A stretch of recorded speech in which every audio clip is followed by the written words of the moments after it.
Mes chers camarades, notre enseignante Mademoiselle Siham Marah, donc soyez les bienvenus à assister à mon exposé.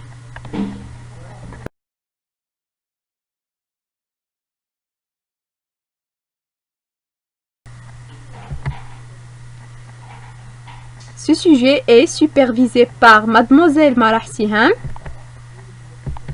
élaboré par moi-même Bouchab Baloubna et présenté pour les étudiants d'Ispitznador option IP semestre 5.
Mes chers camarades, mademoiselle Siham Marah, aujourd'hui je vais vous expliquer l'IEC, c'est-à-dire l'information, l'éducation, communication en suite de couches.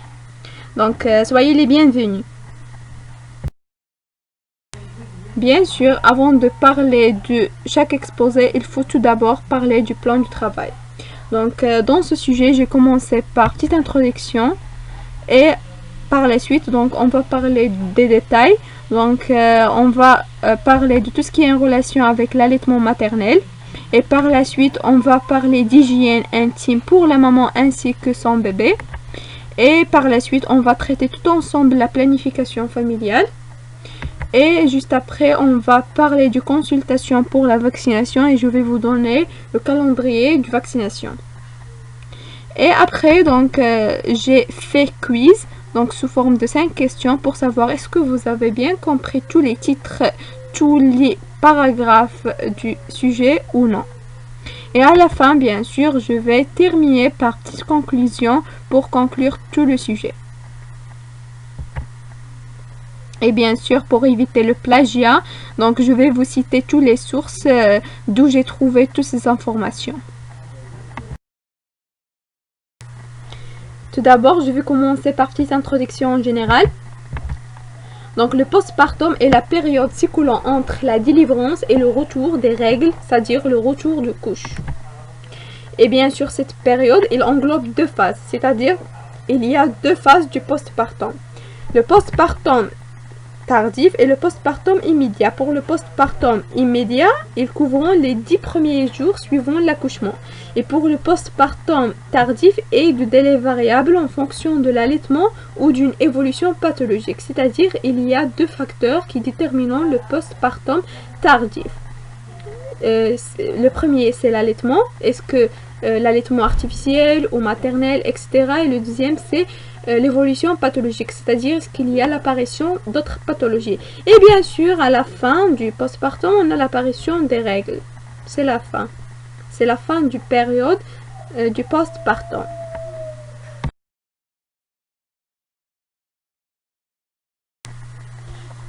Donc voilà, cette illustration, il montre la maman et son bébé. Donc ici on a le contact peau à peau, donc la source du tendresse.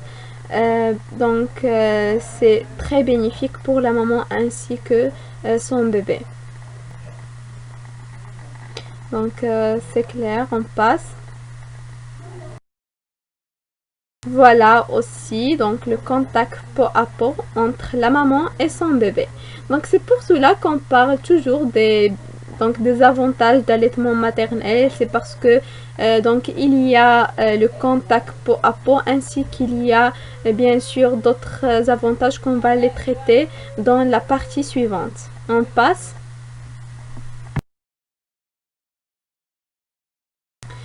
Donc maintenant, on va parler de tout ce qui est en relation avec l'allaitement maternel, tous les détails. Donc, on va commencer.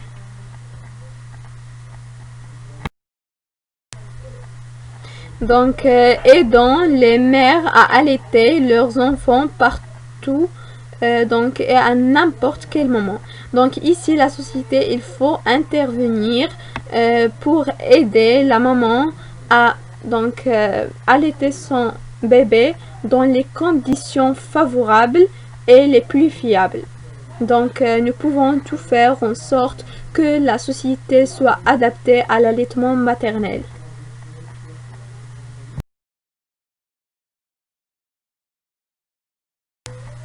Donc l'art de l'allaitement maternel. Ici, donc l'allaitement maternel est considéré comme l'art, comme de l'art.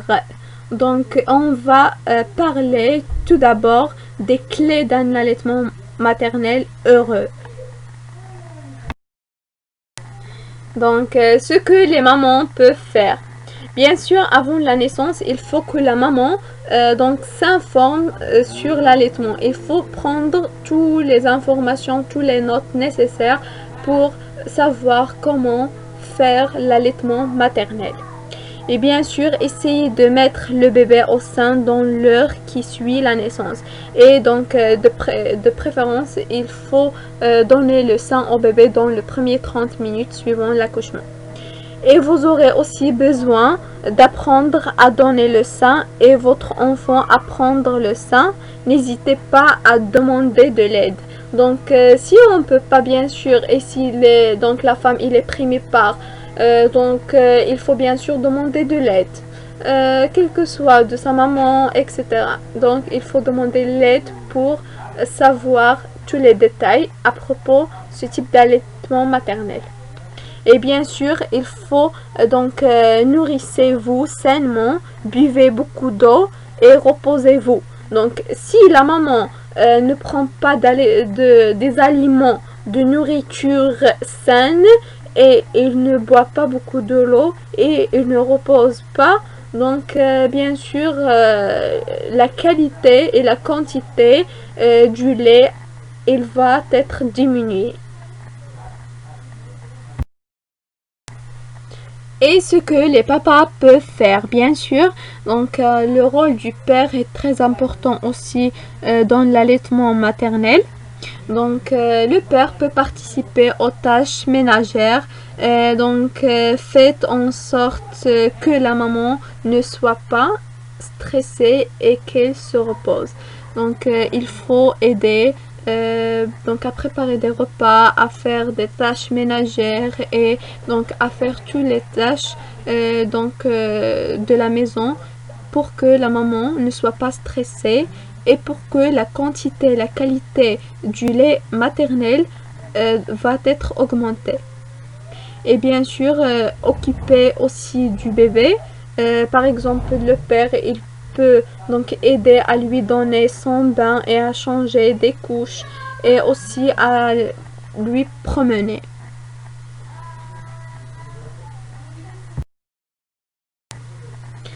Et ce qui peut être fait sur le lieu du travail.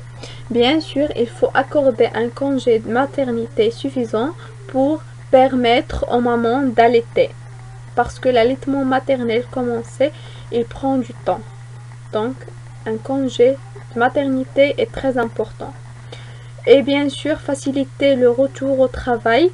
Donc, des mamans leur accordant du temps et d'un lieu pour allaiter ou tirer et conserver leur lait. Donc, les lieux spécifiques pour les mamans qui allaitent pour allaiter leur bébé, même au lieu du travail.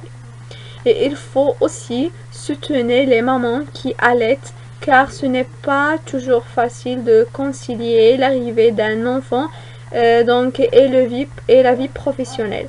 Donc c'est très compliqué et c'est très difficile de concilier ces deux tâches, l'allaitement maternel ainsi que la vie professionnelle. C'est pour cela les mamans dans ces périodes ils ont besoin de l'aide.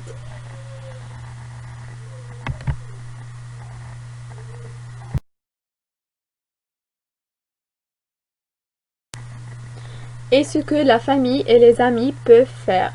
Donc, ils peuvent apporter un soutien psychologique et pratique. Donc, aller faire les courses, préparer les repas, faites le ménage, c'est-à-dire aider la femme dans la maison, la préparation et les tâches ménagères aussi.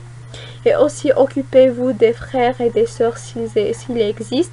Et aussi soyez à l'écoute et accompagnez la maman qui allait, aidez-la à avoir confiance en elle. Parce que le soutien psychologique est très important aussi et joue un rôle dans l'allaitement maternel. Et même, il peut retentir négativement sur la quantité et la qualité du lait. Et à la naissance de votre enfant, votre agent de santé est là pour donner des informations qui sont très importantes aussi. Par exemple, encourager le contact peau à peau entre vous et votre bébé tout de suite après sa naissance. Donc, c'est comme l'illustration qui était au début de mon exposé. Donc, il était très clair et explicatif. Et aussi, votre agent de santé peut vous donner des informations et aussi vous aider à reconnaître les signes indiquant que votre nouveau-né est prêt à téter. Et aussi vous montrer comment placer votre enfant au sein. Donc, toutes ces informations, on peut les avoir par notre agent de santé au début.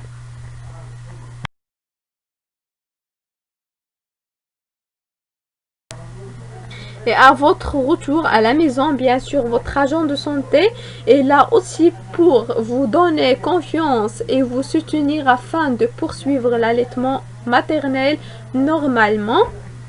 Et vous passez sur le fait que le lait maternel est la seule chose dont votre enfant a besoin pour grandir en bonne santé pendant les 6 mois de sa vie. Et par la suite, comme on sait bien sûr, on va associer avec d'autres aliments après 6 mois. Et aussi, donc, l'agent de santé vous aider à résoudre vos problèmes éventuels et à calmer vos inquiétudes afin que l'allaitement soit une expérience positive. Donc, c'est clair pour les informations ou bien les aides que peut donc faire votre agent de santé.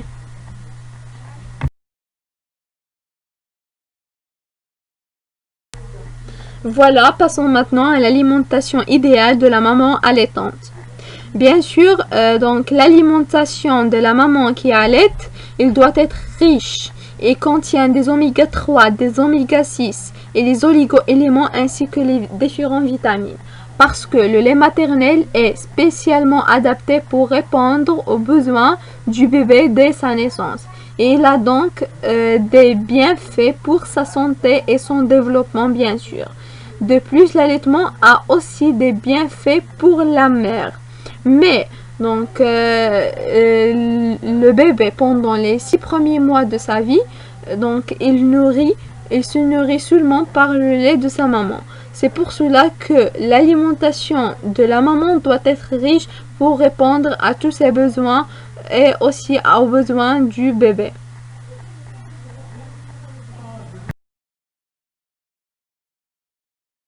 Donc voilà, passons maintenant aux bienfaits de l'allaitement maternel. C'est-à-dire, on va parler des avantages.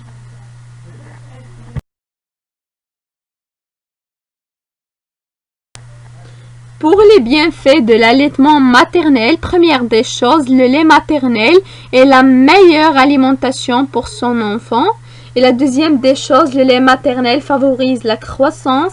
Et troisième des choses, le lait maternel contient du DHA. Pour le DHA, donc sa formule c'est C22H32O2, c'est l'acide docosahexaénoïque et l'un des acides gras polyinsaturés faisant partie de la famille des oméga 3.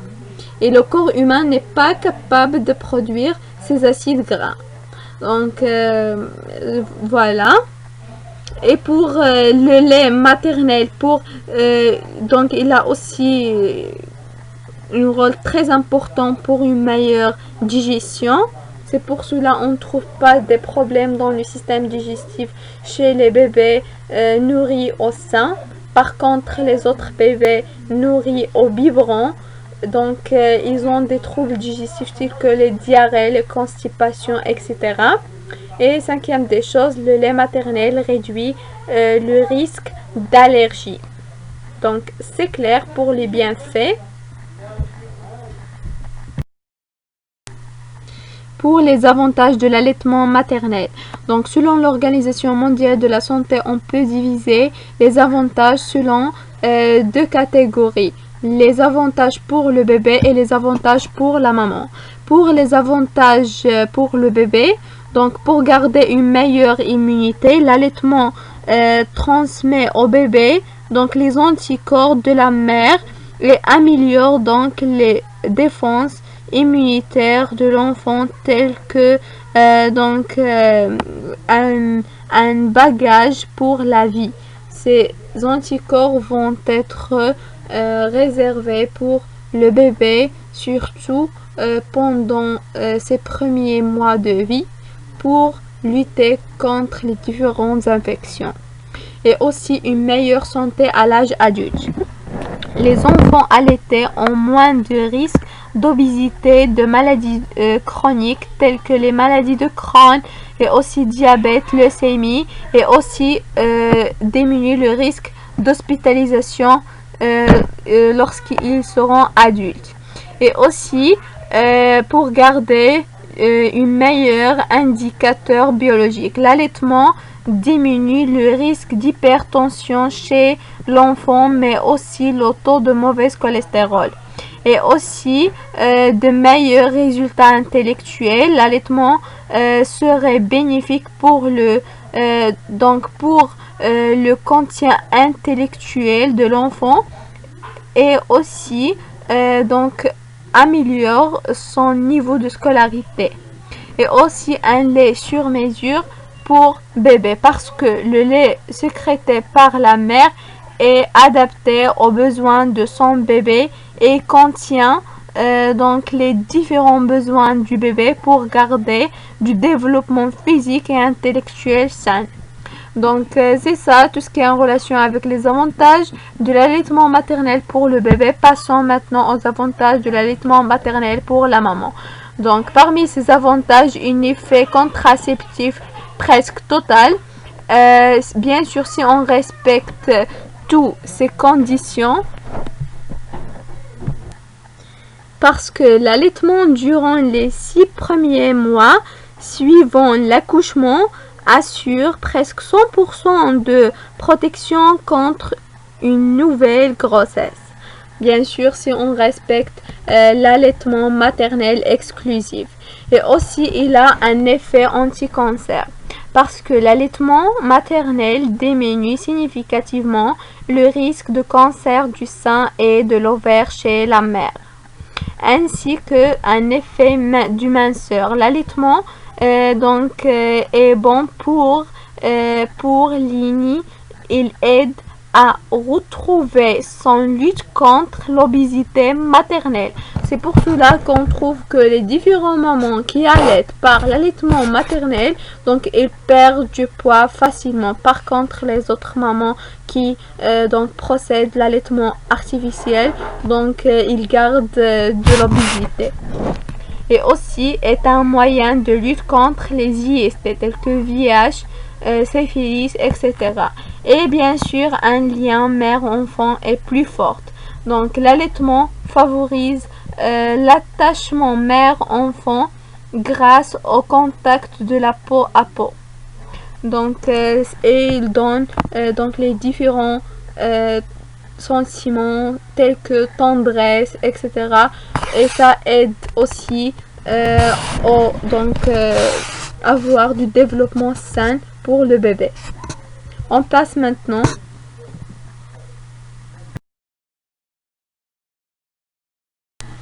Passons maintenant au dernier paragraphe concernant l'allaitement maternel.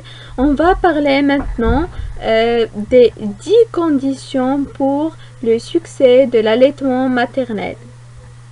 Donc, première des choses, on a la politique d'allaitement. C'est en relation avec l'allaitement et la société.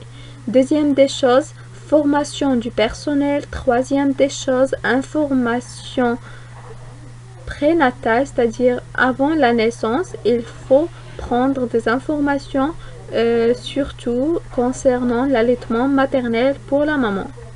Et aussi, quatrième des choses, débuter l'allaitement dans le premier 30 minutes après l'accouchement. Donc, c'est ce qu'on a déjà dit. Cinquième des choses, la pratique de l'allaitement. Sixième des choses, l'allaitement exclusif 6 mois. Et bien sûr, septième des choses, la cohabitation 24 heures sur 24 heures. C'est pour cela qu'on a déjà parlé du congé de maternité pour la femme qui travaille, parce que l'allaitement maternel, bien sûr, il prend du temps. Et huitième des choses, l'allaitement à la demande. Neuvième des choses, pas de tétine artificielle. Et dernièrement, dixième des choses, l'organisme de soutien. Donc, en grosso modo, on peut dire que l'allaitement maternel est très important pour le bébé ainsi que sa maman. Donc, il contient des protéines qui sont non allergiques et aussi des sucres et du gras et des vitamines et des minéraux ainsi que des enzymes et des acides gras essentiels ainsi que les anticorps et des hormones, etc. Donc, c'est pour cela que c'est très important de donner du sein au bébé dans les premières 30 minutes suivant l'accouchement.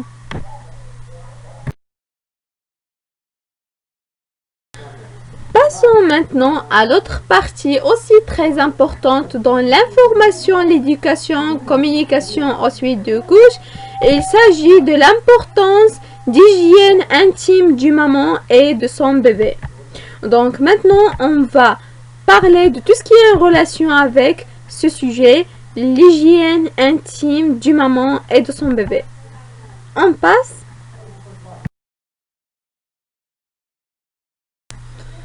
Donc voilà, cette illustration est très explicative. Il montre donc la maman et son bébé au bain, c'est-à-dire il montre l'importance d'hygiène du bébé et de sa maman aussi. Donc bien sûr, dans les premiers jours de vie, il faut porter une grande attention à l'hygiène du nouveau-né. Et bien sûr, je vais vous expliquer par la suite, étape par étape, pour garder l'hygiène du bébé et de son enfant.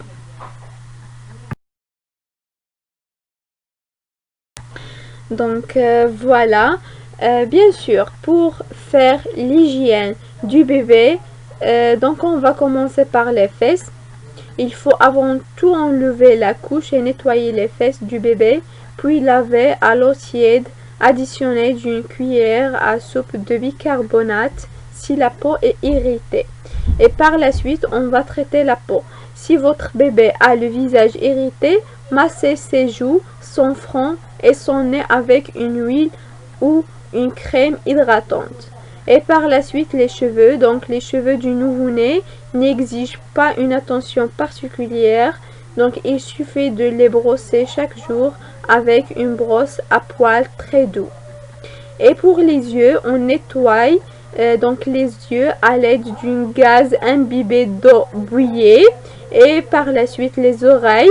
Pour nettoyer les oreilles, il faut des cotons-tiges spéciales bébé ou du coton hydrophile coulant roule. Et pour le nez, donc il faut donc une solution saline ou à base d'eau de mer pour nettoyer le nez de bébé. Et pour la bouche, vous aurez besoin de disques de coton humidifié avec un peu de lait de toilette spécifique pour les bébés ou de l'élingette, du gaz stérile et d'eau chaude. Donc c'est ça grosso modo concernant l'hygiène du bébé et de son enfant. On passe.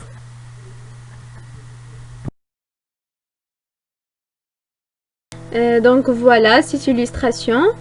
Donc elle est très explicative. Il montre donc étapes parmi les étapes que j'ai déjà citées dans l'illustration précédente. Donc c'est l'étape du traitement de la peau. Bien sûr, si votre bébé a le visage irrité ou la peau irritée en général, il faut masser sa peau, son front, son nez avec huile ou une crème hydratante. Donc la peau du bébé est très fine et délicate, a souvent tendance à se desquamer car il ne possède pas encore la protection de celle des adultes et que les petites plaques cornées de l'épiderme, c'est-à-dire la couche superficielle de la peau, ne sont pas suffisamment épaisses. C'est pour cela donc on trouve des irritations très fréquentes chez les nouveau-nés. Et il faut les traiter bien sûr très tôt. On passe.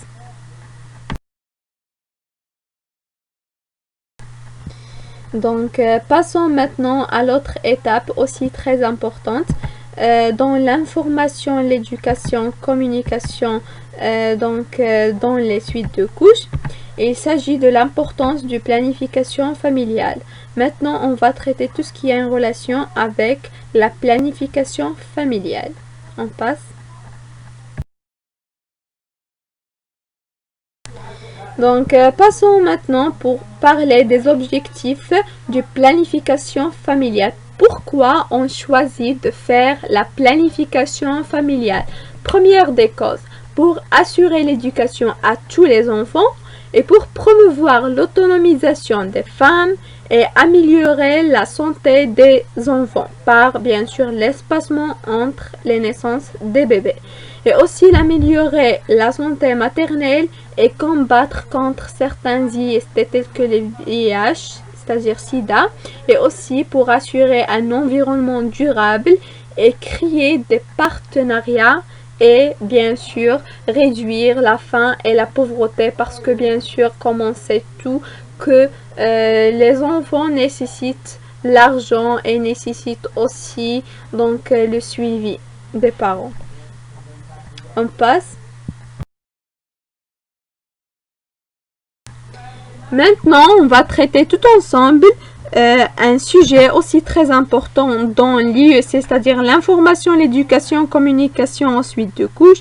Il s'agit de l'importance des consultations pour la vaccination des bébés. Donc, on va parler maintenant des détails. On passe. Passons maintenant pour traiter le calendrier de vaccination 2020-2021. Donc, pour les vaccins poliomyélite, diphtérie, tétanos, coqueluche, hémophilus influenza du type B, hépatite B, on l'administre donc chez les nourrissons durant 8 semaines, c'est-à-dire 2 mois, 12 semaines, c'est-à-dire 3 mois, 16 semaines, c'est-à-dire 4 mois, aussi 15 mois. Et pour les enfants et les adolescents, on l'administre durant 5 et 6 ans. C'est-à-dire pour les vaccins poliomyélite, diphtérie, tétanos et coqueluche. Et pour les enfants et les adolescents, on l'administre durant 15 et 16e ans pour les vaccins diphtérie, tétanos et coqueluche. Et aussi, on les administre chez les adultes pour les femmes enceintes et après chaque 10 ans parce que leur durée de protection va être terminée et il va être insuffisant après les 10 ans. Donc pour les vaccins RRO, c'est-à-dire rougeole, rubéole, oreillon, on l'administre chez les nourrissons durant 12 mois, c'est-à-dire une année, et pour les enfants et les adolescents durant 7 et 8e ans. Et pour les méningocoques C, on l'administre chez les nourrissons durant 15e mois. Et pour les pneumocoques, durant 8e semaine et 12e semaine et 16e semaine, ainsi durant première année chez les nourrissons. Et aussi pour les adultes, chez les âgés plus de 65 ans. Et pour les rotavirus aussi, on l'administre chez les nourrissons durant 8 semaines, 12 semaines, 16 semaines. Et aussi pour les vaccins papillovirus HPV, donc on l'administre chez les adolescents durant 13 et 14 ans. Pour vaccin contre la grippe, c'est-à-dire l'influenza, on l'administre chez les femmes enceintes et aussi chez les personnes âgées plus de 65 ans parce que leur système immunitaire est défaillant. Donc c'est ça, grosso modo, calendrier de vaccination pour l'année 2020-2021. On passe. Donc voilà, j'ai terminé toutes les parties de mon exposé et maintenant je vous invite à voir les 2 vidéos. Ils sont très explicatifs. Je vais vous les envoyer tout de suite. Donc première vidéo. Et aussi, je vous invite à regarder ce deuxième vidéo. Il est aussi riche des informations et je vous invite à les voir. Ils sont parfaits.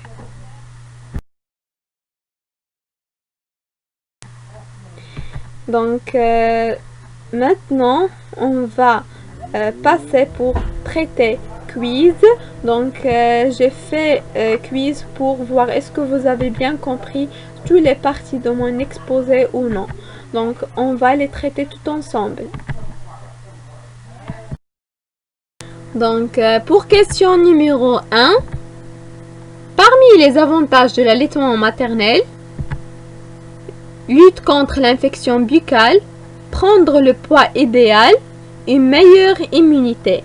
Là où les réponses justes sont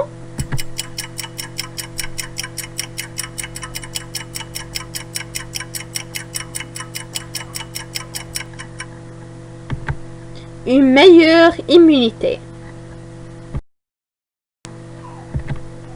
Question numéro 2.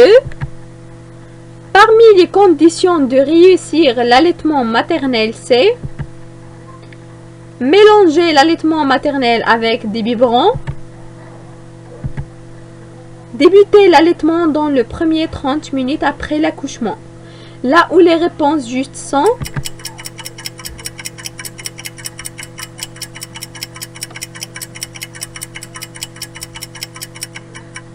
débuter l'allaitement dans le premier 30 minutes après l'accouchement. Question numéro 3. Parmi les objectifs de planification familiale, on a assurer l'alimentation, maintenir la liberté des voies aériennes. Donc là où les réponses justes sont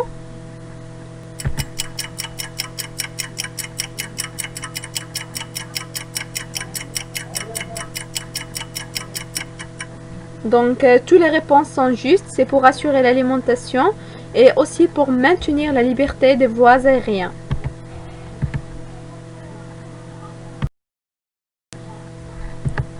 Question numéro 4. La vaccination est un moyen très important pour prévenir des maladies chez les enfants. Oui ou non? Là où les réponses justes sont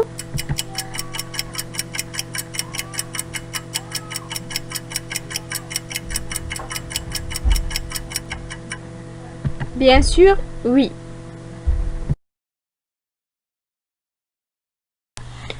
Passons maintenant aux questions numéro 5. Comment trouvez-vous cet exposé? Like or don't like? Donc, je suis très intéressante à votre réponse.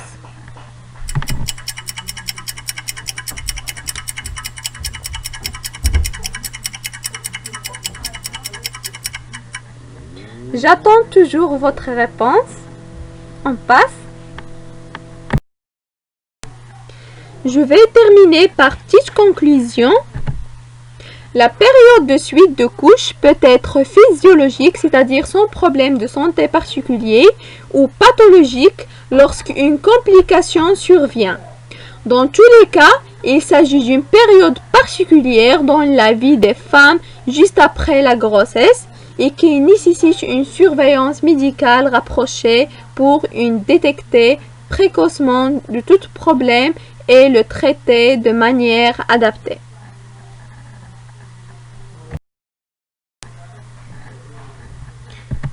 Et bien sûr, pour éviter le plagiat, je vais vous citer les différentes sources où j'ai trouvé les différentes informations que j'ai citées sur mon exposé.